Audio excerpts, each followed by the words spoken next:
this is what they do. Kashmiris, people who inadvertently crossed line of control, on different pretexts, they hold these Pakistanis, these Kashmiris, in different prisons, in locations, and then torture them, then kill them, and then pose them as infiltrators as terrorists. This is the story of a minor boy who crossed into Kashmir years ago. They kept him in jail, then killed him in a fake encounter.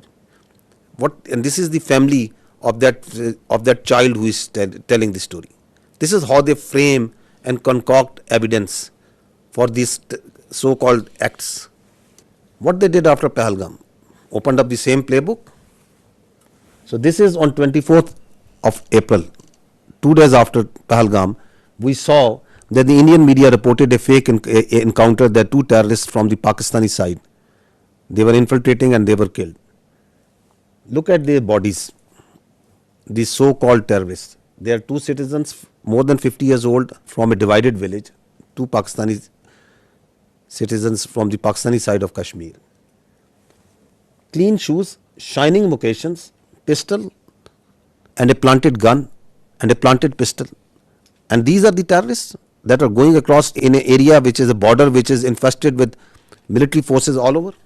And once the media went to their village and to ask the truth, listen to what the villagers tell about it. What I want to bring to your notice is this: you as independent journalists, please go and find the facts.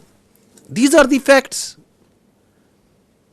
You pick innocent people, you murder them, the army sits and tells them these are terrorists. They do it on daily basis. That these are these the terrorists that the Pakistan is sending across? They are innocent people. And on basis of that, you ratchet up concocted lies, a story, and you put it out in the media, in international media. You blame Pakistan. You don't provide any evidence, and then you say we will attack. This is exactly what they have done. Okay, that this terror plot was made by this and this. These are the mosques, and you attack mosques, the places of worship, right under the eyes of the international community. The fact of the matter is, yes, there is terrorism. There is terrorism that's happening in Pakistan on daily basis. And who is sponsoring it? It's India. I'll give you the facts of this Indian sponsored and abetted terrorism in Pakistan. First, listen to what their leaders, their political and military leaders themselves say. What the evidence which is available publicly, what it tells us. This is open source. This is available to you. Everyone is listening and saying, and they are openly saying and jumping that we are going to do insurrectionist movement inside Balochistan. We will support them. We need to fund them. There are people who they were funded and they are telling, yes, we were supported them. They have networks of people who they train them, they supply them weapons. There are terror camps actually inside India who are supporting, who are fueling this terrorism which is going on in Pakistan. This is Aslam Achu, a known terrorist of these Indian sponsored terrorist groups in Balochistan. He's lying in a bed in India once he got sick. This is the spokesperson of the Baloch Liberation Army. Once the Jafar Express, this horrendous terrorist act happened where innocent civilians were killed in the train.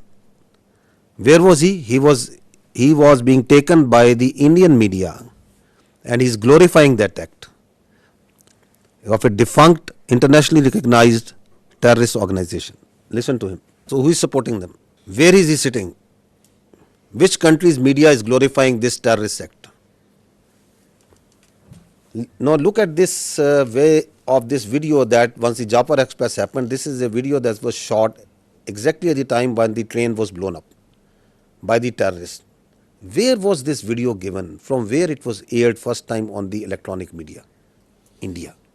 Are they only involved in Pakistan? No, they are involved elsewhere also. They are involved in Canada also. They are involved elsewhere in the other countries also. You must have heard it again and again, but just to understand that why they are doing this, what they are doing right now, is because they don't want the world to ask these questions. You yourself support terrorism. You yourself mastermind terrorism. You yourself execute transnational killings.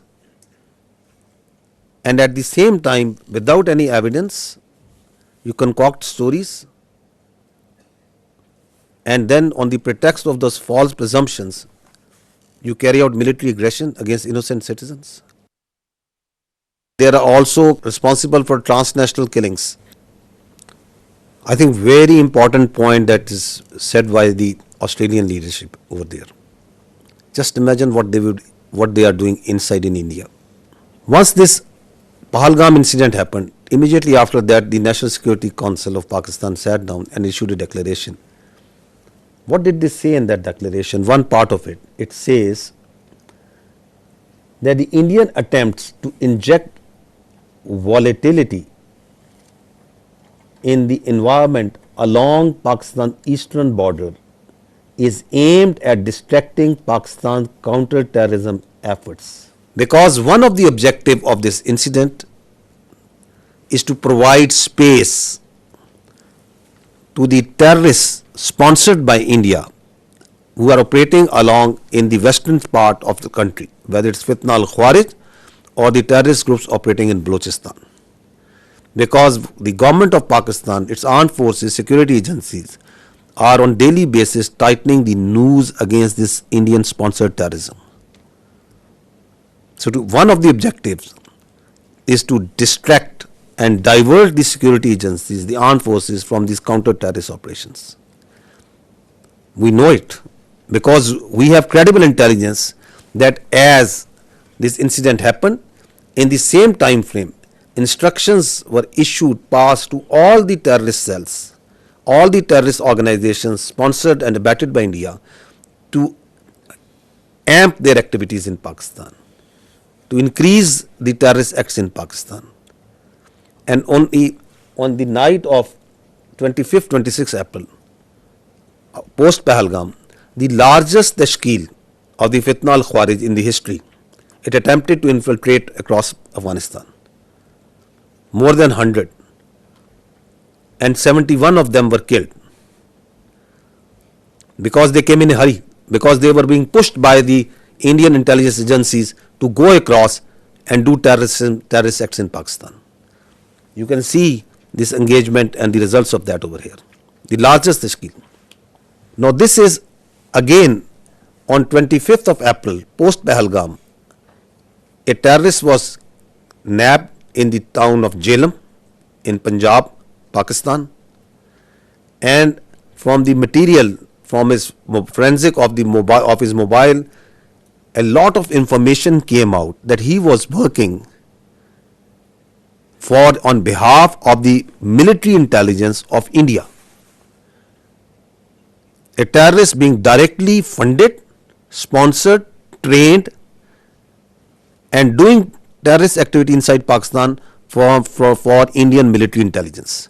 I'll just show you one or two audios in which he is talking with his Indian military intelligence officials, their officers who are telling him what to do.